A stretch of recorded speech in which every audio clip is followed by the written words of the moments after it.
మిత్రులందరికీ నమస్తే.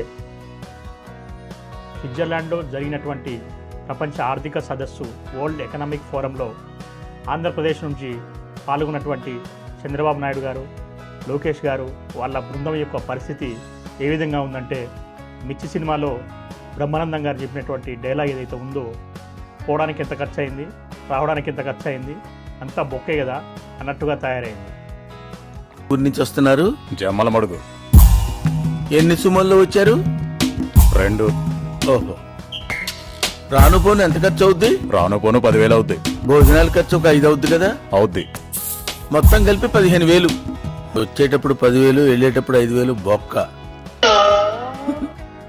గత అవిభాజ్య ఆంధ్రప్రదేశ్లో కానీ, ఇప్పుడున్న ఆంధ్రప్రదేశ్లో కానీ గతంలో చరిత్రలో లేని విధంగా మొట్టమొదటిసారి దావోస్ ఆర్థిక సదస్సు నుంచి మొట్టమొదటిసారి జీరో పెట్టుబడితోటి ఆంధ్రప్రదేశ్ బృందం ఉట్టి చేతులతోటి వెనక్కి వచ్చేసింది.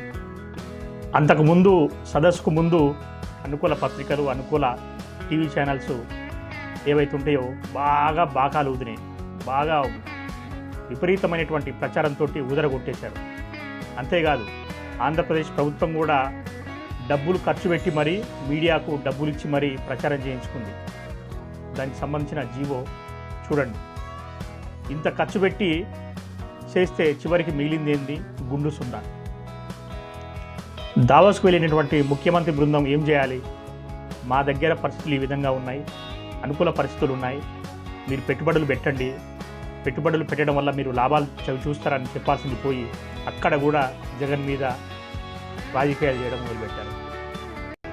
ఒకవైపు పక్కన ఉన్నటువంటి తెలంగాణ దాదాపు 178,000 ఒప్పందాలతోటి MOU అంటే మెమోరాండమ్ ఆఫ్ అండర్స్టాండింగ్ చేసుకొని రేవంత్ రెడ్డి గారు వాళ్ళ బృందం తిరిగి వస్తే, మహారాష్ట్ర దాదాపు 16 లక్షల కోట్ల విలువైనటువంటి ఒప్పందాలు చేసుకొని వాళ్ళు తిరిగి వచ్చారు.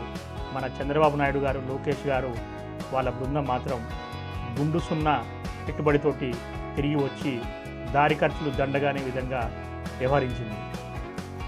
గతంలో చంద్రబాబు నాయుడు గారు, నేను హైదరాబాదును ప్రపంచ పటంలో పెట్టినా, ఇక్కడ ఐటీ ఇండస్ట్రీస్ వచ్చినాయి అంటే నా వల్లే వచ్చినాయి, నా మొహం చూసే వచ్చినాయి ఐటీ పరిశ్రమలు కానీ, వివిధ రకాల పరిశ్రమలు కానీ అని చెప్పేసి గొప్పలు చెప్పుకుంటూ ఉంటాడు కదా.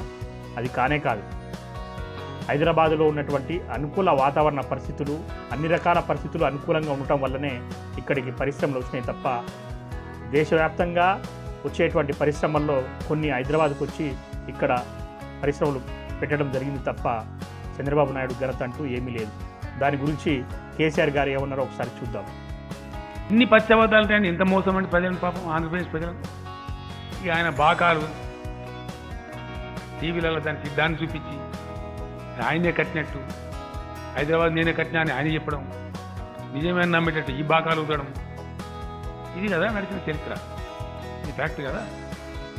హైదరాబాద్ సిటీకి ఉండేటువంటి స్వాభావిక భౌగోళిక అడ్వాంటేజ్ వల్ల ఐటీ అనేది హైదరాబాద్ రావడం ప్రారంభమైంది. దాన్ని అతి గొప్పగా నేనే తెచ్చినా డబ్బా కొట్టుకొని మార్కెటింగ్ చేసుకున్నాడు చంద్రబాబు నాయుడు. ఎస్, ఇవాళ మేము గంట డబ్బా మేము కొట్టుకున్నామండి. ఒక 5 కంపెనీలు తెచ్చినాం మా గవర్నమెంట్, వరల్డ్స్ టాప్ కంపెనీస్. అంత డబ్బా చెప్పినాం, 2 మాటలు 4 మాటలు చెప్పినాం.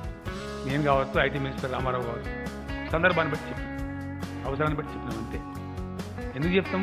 ఫర్దర్ ఇంకో 4 కంపెనీలు రావాలి, ఇంకో మా దగ్గర గొప్ప గొప్ప కంపెనీలు దానికోసం చెప్తాం, వదిలేస్తాం. ఈ ప్రచారాల మీద, ఈ దొల్ల ప్రచారాల మీద అల్లి బతికిన ఇన్ని రోజులు బిడ్డ ఇప్పుడు జరగదు. ఏం చక్రం లేదు మనలేదు, చక్రం లేదు మనలేదా బాబు? నాకు అర్థం కాలేదు. చక్రం తిప్పలే అప్పుడు కూడా, ఇక్కడ ఉన్న చక్రం తిప్పిన రాసిన పేపర్లు, అదో పెద్ద డోకా. చివరికి బిల్ గేట్స్ గారితో ఏదో మీటింగ్ అయినా ఒక ఫోటో ఒకటి రిలీజ్ చేయించుకొని అక్కడ ఏమీ పెట్టుబడులు ఏమీ సంపాదించలేక, చివరికి కనీసం 1 కోటి రూపాయల ఒప్పందం కూడా చేసుకోలేకుండా చివరికి ఉట్టి చేతులతోటి తిరిగి వచ్చేసేది. ఇప్పుడు చంద్రబాబు పరిస్థితి ఏ విధంగా ఉందంటే, అరువు పోయింది, పైసా పోయింది,